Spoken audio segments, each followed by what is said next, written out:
I have a long story to tell about you, but it's not my story to tell. And for introduction, allow me to keep quiet and you do us the honor, because it's our pleasure to hear the story of your life journey, because I know you've made significant outcomes in your life journey. So sir, please, by all means, thank you very much. Well, thank you, the organizers of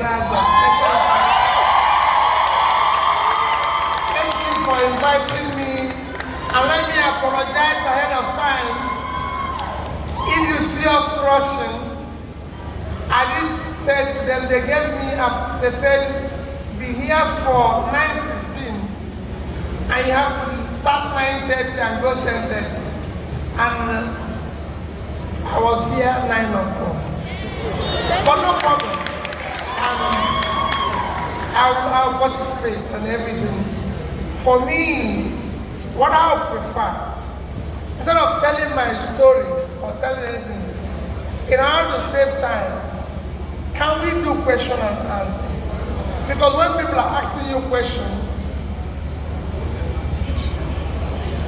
which there's no prepared test, you're likely to be able to communicate and make more meaning.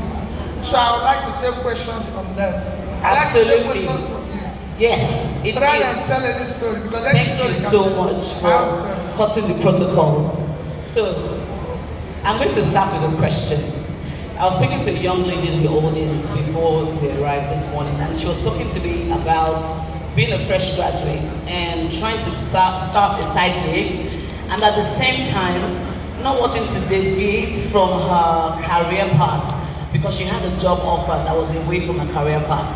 And I thought to say, if I bring it back to who you were, with your background in philosophy, with being an astute businessman from school, and for those of you who don't know, he was a landlord in school and a known businessman, and a big-time businessman in school. So how were you able to juggle that path? So first of all, being a superstar in your academic, and at the same time manage a business as a student and grow it up to this point. Please, by all means. Yes.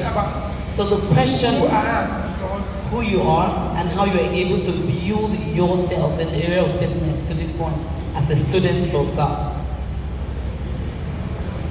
Well, let me do it very quickly. In these days where we need to introduce ourselves properly. My names are Mr. Strictly Mr. No other attachment. Strictly Mr.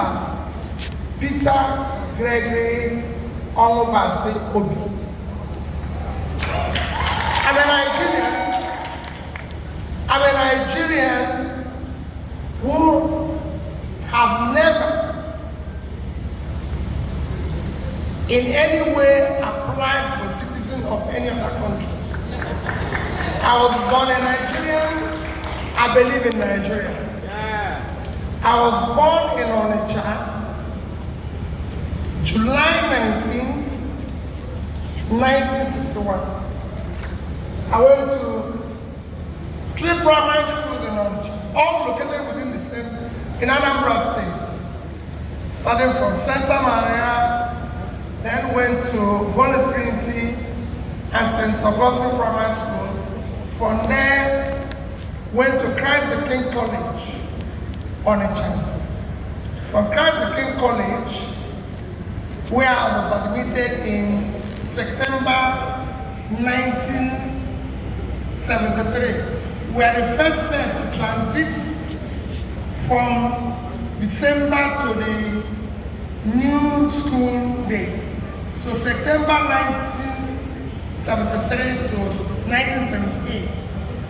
In that year, as you can see from my CV already, I sat for the 2 exams. I sat for the WAEC, and in December I sat for the GCE. These 2 certificates are shown in the site to show how I was able to be admitted into. In year 1980, September, I was admitted to the Department of Philosophy, University of Nigeria, Nsukka. And I was there till 84. left, did my youth service in Edo State, finished.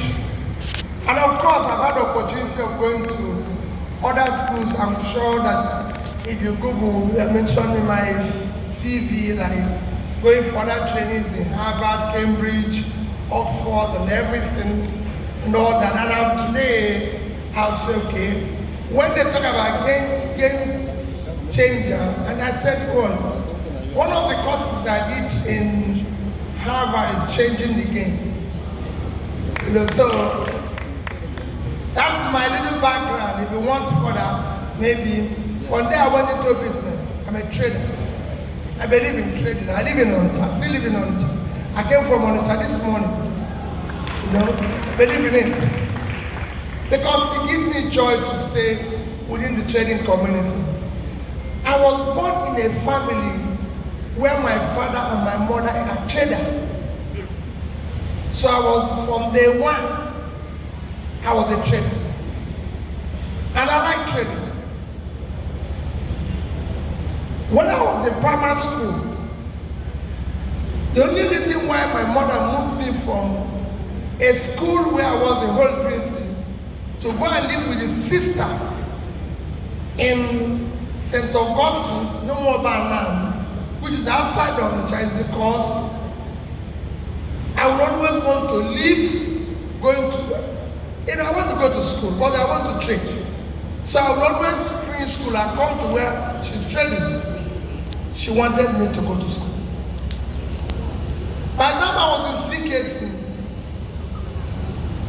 I was already started trading. Everybody that knows me in CKC knows I was a trader. I was doing little supplies to supermarkets and everything. And of course, by the time I got to Soka, those who know me in Soka know I was a businessman. I would say I was a bigger trader then in Soka, trying to involve in supermarkets, grocery items, which is what I learned from my parents. So this is my little background as a trader. People say, how can you combine doing business and going to school? And I said to them, how can you combine so many other things people combine in their life? Maybe they're in school, they have to go round and round, partying, for example, which is not wrong, from time to time. How do they go around while they wait their time?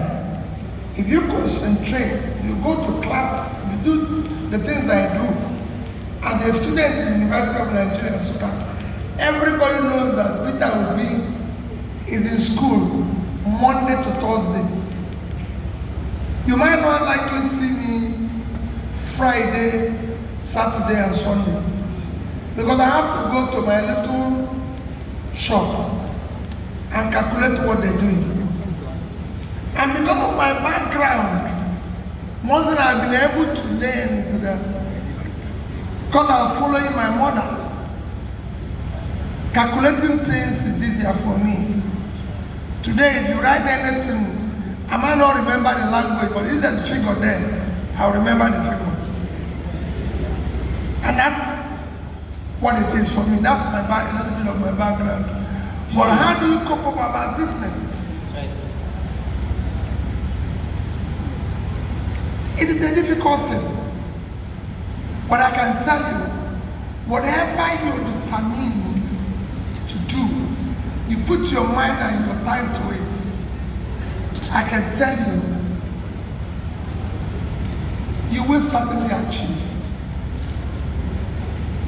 But you have to believe in it, be serious about it, spend your time and energy in it.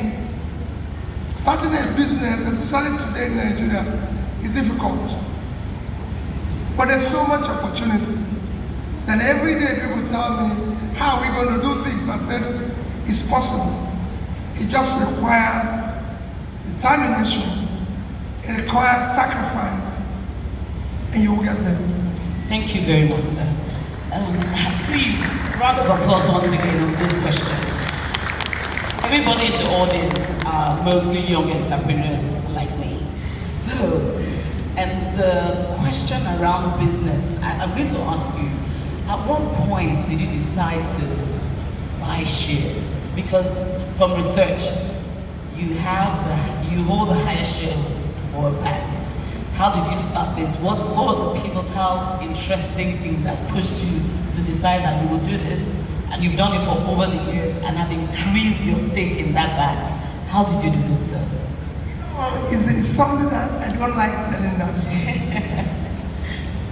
I'm a trader. I've never been involved in the corporate world. But I didn't know how I started. I went to a bank. Well, let me tell you, I went to a bank. I'm a customer of this bank, but I'm a small customer. Very small customer. And I go to this bank regularly. You know, I'm somebody, even to today, I don't do electronic banking, surprisingly. Because I like going to the bank. So I'm seeing who I'm talking to. So that nobody tells me a story. Somebody did that. You're not seeing your money again. So I make it. I went to bank one of these days. The manager was busy doing something else. You people now in the bank where you go, of course they tend to you. When it was just few banks, they won't talk to you. So this manager was busy talking to the big people and everything. And suddenly says he wants to go to break. And I said, manager, we've been here since about 9 o'clock. And now you're saying you're going to break. You won't believe it. The manager said, I was rude. That I can close my account and go somewhere else. And I left the bank. I decided I'm going to buy the share of this bank. Every year, whatever I get, I'm going to put it in this bank. Buy the shares of this bank. So I started buying the shares small. Every day I buy small of it. Every day, it was my first time. I started buying small of it. And eventually, I started borrowing money from this bank. So I realized two things. The blood of my business is finance. And these people hold the blood. And I give them money and they make profit. And they share it themselves. And look at how this man treated me. Once I started doing that, everything for them, I started picking. I never worked in the bank. People think I worked in the bank. Never. Not one day. One day, an MD of a bank who regularly comes to my store. If you know me, when I was trading, I was in Lagos, I was in Balogu. When I mean being a trader, I'm a trader. I don't do any other thing. If you come to my house in the morning, office in the morning, my shop, I'm there from morning till night. In fact, I was telling somebody a story this morning. I told him, I said, let me tell you. One day I had two people fighting in front of my shop. And everybody comes there and says, Peter, you're sitting down here. And these people are fighting, trying to kill the other. I didn't even say anything. I said, I leave my shop. I didn't come to Lagos to separate fights. I came to sell goods. If they want to buy something, I'll sell to them. If they want to fight, that's their business. They know where they met themselves and what is their problem. When they finish fighting, they want to buy anything, I'll sell it to them. And that's it. Everybody knows. I'm in my shop 7 a.m. and I don't leave till 7 p.m. I don't go to any other thing. In Lagos, I just sell my goods and go home. So, in this my shop, the banks come. One day an MD of the bank came to me and said, Peter, we want you to come to our board said, me? He said, yes. Because whenever we come here, what we discuss with you, you can make an impact on our board. I said, okay. I'm not buying little of this year. I'm not been invited to come to the board. And I entered a board where everybody is above 60 years and I was 30-something years. And I come to meetings and I listen to their meetings.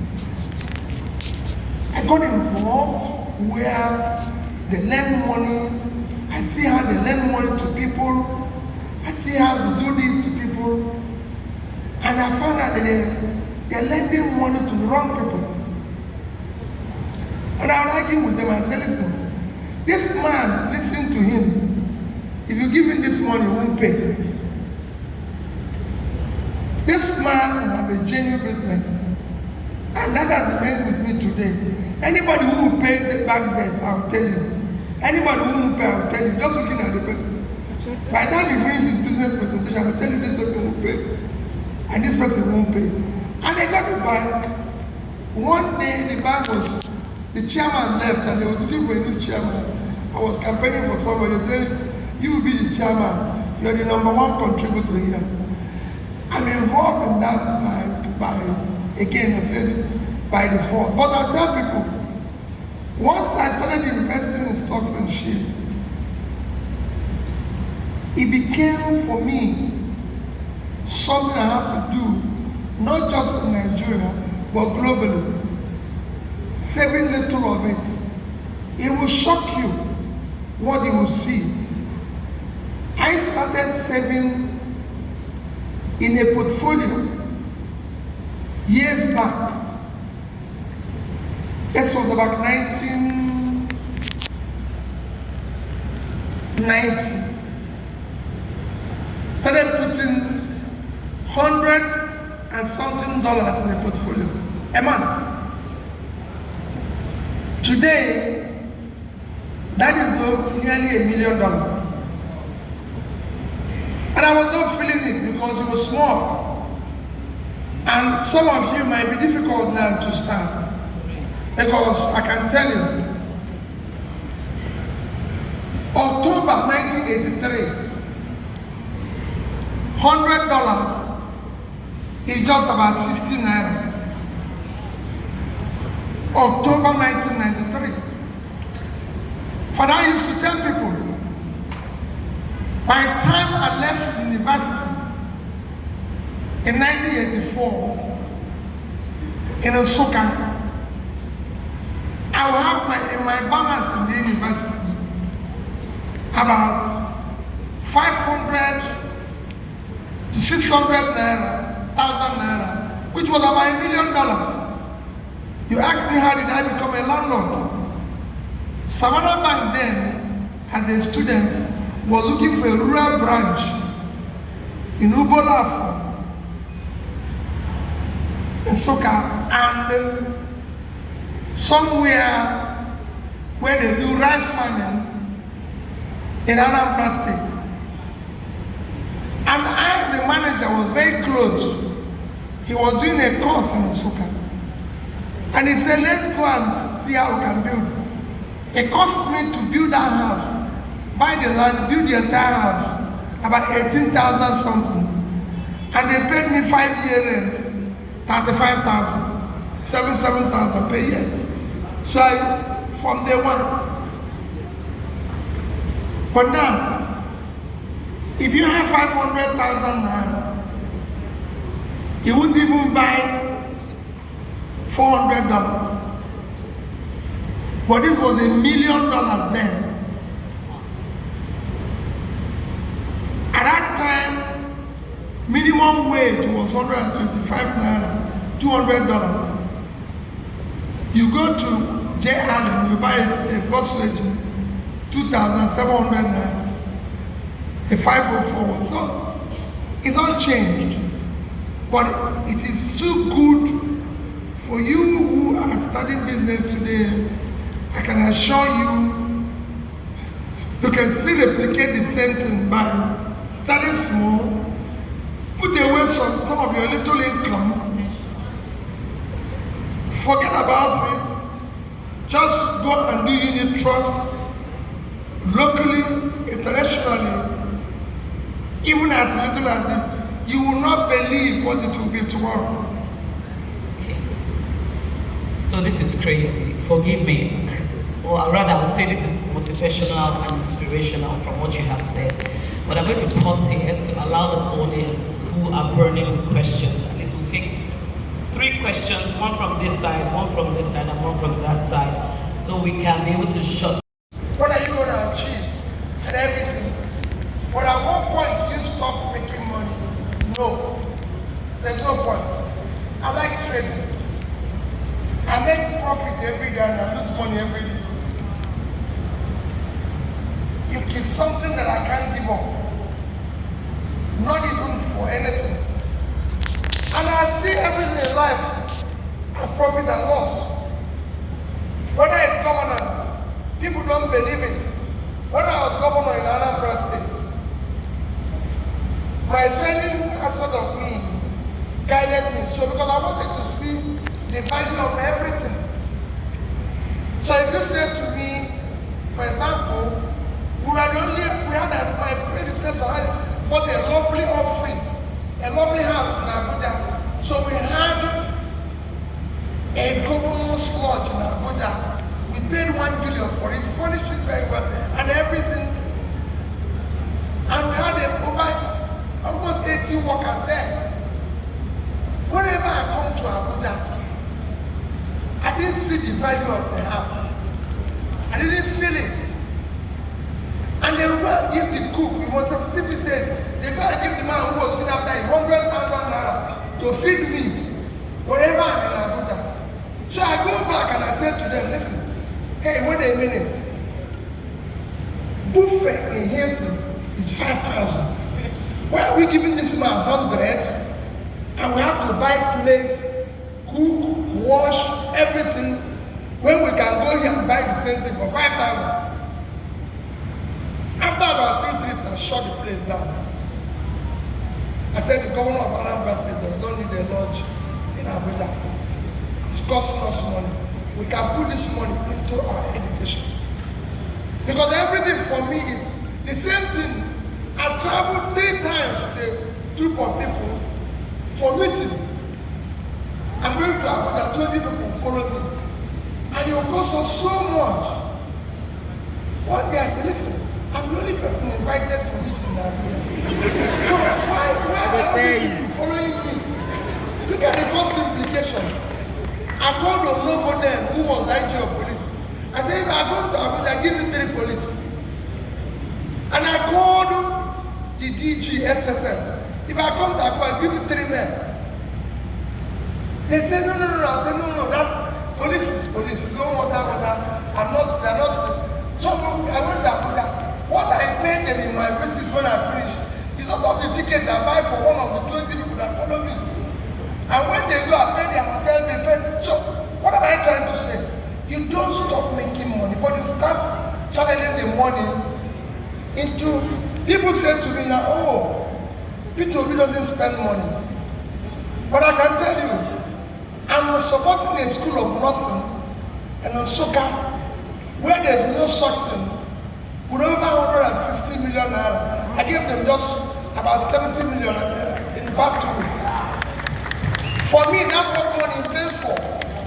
Money is not meant for P2B to go and take title and change his name that God gave him. My name is P2B. If you call me Okuke, that is your own business. I'm not going to give you money for it to. If you want, that's it. And again, so there's no time to stop making money. But there's a time to start using it to help other people who are there. If you go to a place they call Balogo, in trade fair, they will show you that P2B built 100 stores, but I don't own one. I gave each of them to one young man. As at the time I built it, it was 250,000 naira. Today, you can't buy that shop for 50 million. But those people I gave it to are ready to do this because at the end of the day, that's what we're here for. So for me, it don't stop. The second person asked a question. He said, let me go to that one. He said, what do we do today? This time that it looks difficult. Quite frankly, it looks difficult, but there's opportunities. People say to me, how are we going to change Nigeria? Every day people say, Peter, what are you going to do this? Even this dollar I'm telling you now, how are we going to change the rate? How are we going to do? There's opportunities in Nigeria today. That opportunities are in so many areas, starting from, it just, again, it requires patience, it requires sacrifice. Today, the highest inflation item or cost of inflation in Nigeria is what? Food, agriculture. So there's opportunity there. Today we have a situation where, again, because government is not organized, we're not doing enough exports. I just said it 2 days ago, everywhere. If you go to, I spent a week in Bangladesh, it will shock you. People who own small tailoring industry, they've put in place where if you hear that they're doing garment export from Bangladesh of $50 billion, which is about our Nigerian entire export, they're doing it for just clothing. It is individuals that are doing it. If you hear that they're doing manufacturing in China and everything, I tell you what, one of the businesses I do as a trader, when I started importing it in Nigeria, it was manufactured by husband and wife.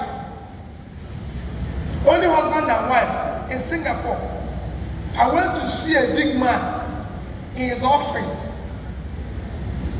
and he gave me tea to drink, a particular tea, and I drank it.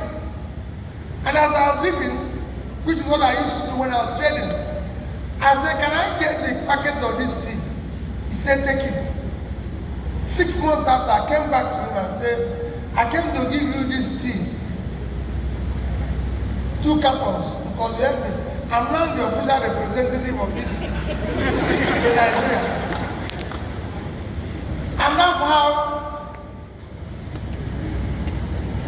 So there's opportunities, but it requires a long time. It requires sacrifice. And it's something you must do, knowing fully well, listen, you're not going to be doing it and doing chieftaincy title. You're not going to be doing it and be doing this or doing that and everything. As young people, you must do a lot of sacrifice. Don't think that this thing I'm doing today, people see that and say, oh, Peter will be changed. I changed, yes. But I can tell you, go and ask people when I was in Soka, I was a businessman and I was doing a little bit of clothing.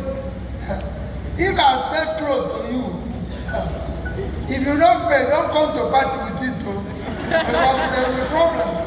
So maybe you have to remove it from that party. So I was diligent about it. I was careful. I was managing my pennies. I wasn't going to do parties. I wasn't going to do this. If nobody is going to drag me, so you can. There's opportunities. You can start today. It's going to be tough. Banks are not lending today. These are some of the things we want to change. We need this, but the biggest problem SMEs have here, I can tell you, there's no fiscal support from government. In the UK, where I would say I made money, banks were able to give me money without anything. Somebody said, what am I going to do to a 26-year-old, 27? Well, my son, I have a son, he's 29.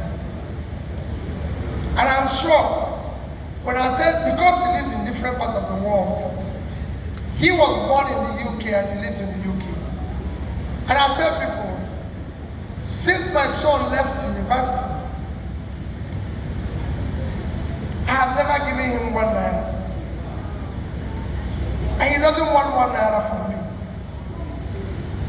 Because he has the job. And I'll tell him, I'm the governor. You're not. You're just son of the governor. You're not the governor. Even if I have anything, I can only inherit it when I die. Because I didn't inherit anybody's own. So you have to struggle for your own. I'm sure I will die before you. Then you can inherit it. But not while I'm alive. So you come. A 26-year-old start your life. Unfortunately, I must say it's difficult here. The system is against your progress. That has to change. Somebody said, sparing my time to be here. Being here is more important than any other thing I have today.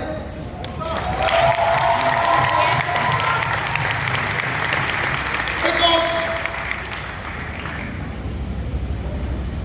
I don't know that you read my tweet a few days ago. I did a tweet a few days ago. I said 6,355 Nigerians are worth over $5 million. Any guarantee? They didn't ask me for anything to guarantee. Am I correct? Yes. That's the street word. Very, very savage. Very, very careful. Know who you sell to. Save your money. Don't allow you, don't. I say it every day, I have energy for money being spent unnecessarily. The things I can tell you, but I don't want you to do because it will be difficult for you. But I can tell you as a young man, I did all of that. Nobody today came to my wine cabinet. But I live with my wife, and 2 of us are very close. But I didn't see the reason why our people should come and be drinking when we need the money to do something else. Yes. So I said, listen. God bless you. It's either what you know is that me and you will live for the rest of my life. Exactly. I'm not going to sack you. But we're not going to call people to come. And then when I go, I become annoyed because I'll be annoyed with the money I spend on you. Rich. So it's better we save our money. I have peace. I like this man. So these are things I tell people. And you won't believe it, I sell drinks. And I tell people that. Or people say, oh, hey, I've lost my mother or father, you give me a befitting burial.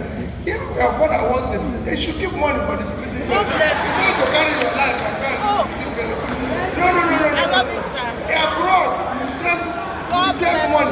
I'm not saying you shouldn't bury people who die, but don't demand it on somebody who is alive. So when you finish that, you're going everywhere. No. Somebody who is alive, if you want everything, save for it. We'll give it to you. We'll make sure we use part of it to bury it well. And that's what I do. And I insist on it. So when somebody says, why can't you just bury this person? It doesn't cost you anything. The God knows you give him everything better if you go to church and pray. But call people and entertaining them in your difficulty. Capital, no. One last question. So please, in this life journey, right, there are regrets. There are challenging times. Can you just share with us maybe one experience that you regret that you could change the narrative if you had to go back in time? Please. Thank you.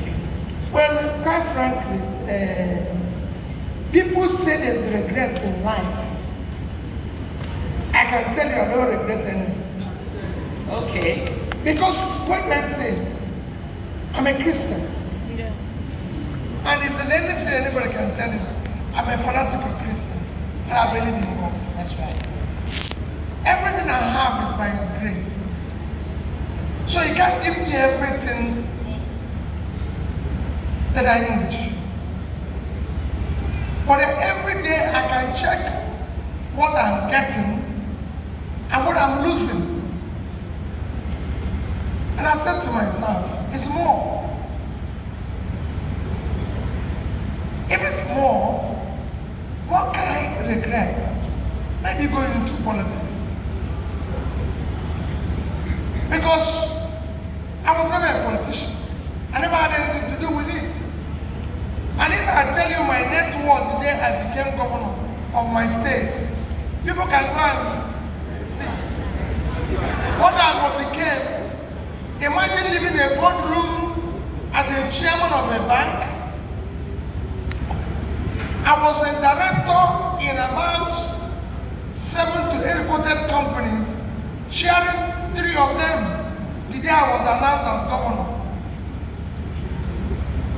All I knew was go to board meeting, go for one retreat in London, South Africa, Cape Town. I never knew so many of the villages I started visiting.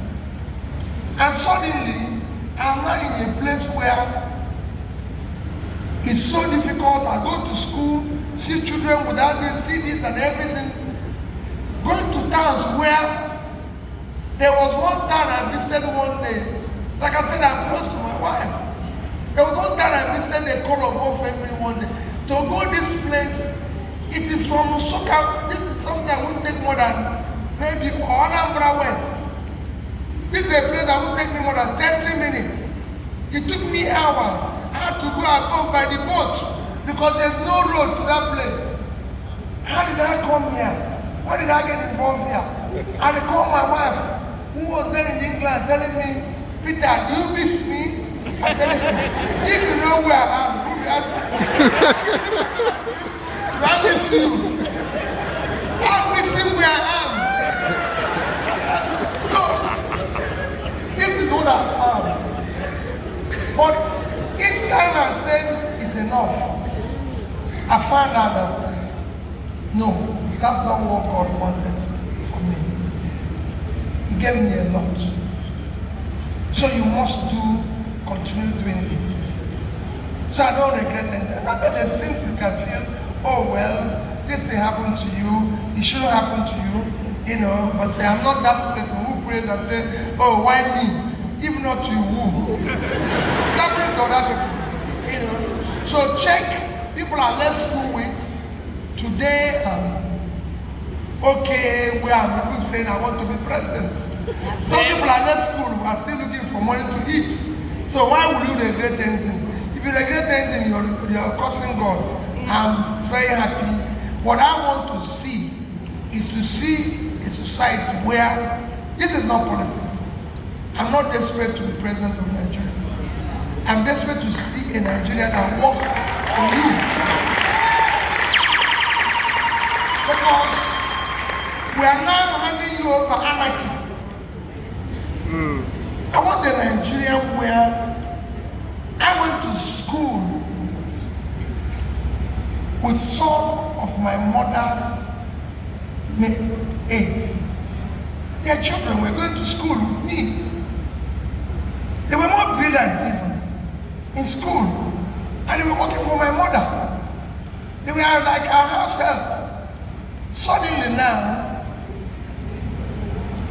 such things don't happen. So we want to build a society. We have some societies that work for everyone. We're talking about innovation now. We're talking about game changing. These are the ones that do the game changing. But they're not changing it because people like me have blocked the way and refuse to go away. So we must be able to.